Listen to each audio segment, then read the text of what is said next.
রাষ্ট্রপতির পদ শূন্য হয়েছে। অস্থায়ী রাষ্ট্রপতি সংসদের স্পিকার মেজর হাফিজুদ্দিন সাহেব দায়িত্ব নিয়েছেন। সংবিধান অনুযায়ী যথাসময়ে রাষ্ট্রপতি নির্বাচন হবে এবং দল সিদ্ধান্ত নেবে কাকে সেখানে মনোনয়ন দেওয়া হবে। সম্পূর্ণভাবে নির্বাচন কমিশন করবে।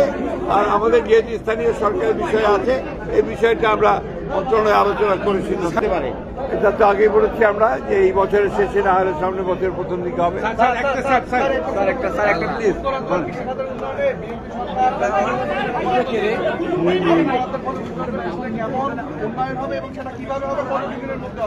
আপনার সরকারের মাত্র 4 মাস অতিরিক্ত হয়েছে, সময় হয়েছে, তাই না?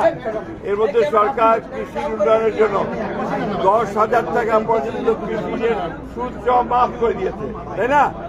এবং কৃষির জন্য ঘোষণা করেছেন মাননীয় প্রধানমন্ত্রী, যেখানে সবচেয়ে বেশি বরাদ্দ দেওয়া হবে।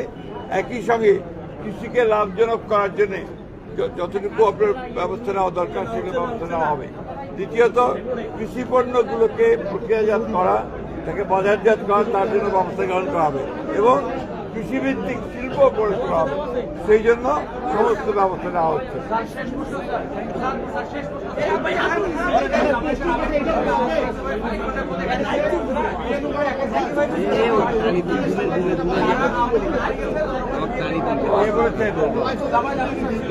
জামাতের আমির সাহেব সিলেটে কি বলেছেন এটা তার ব্যাপার।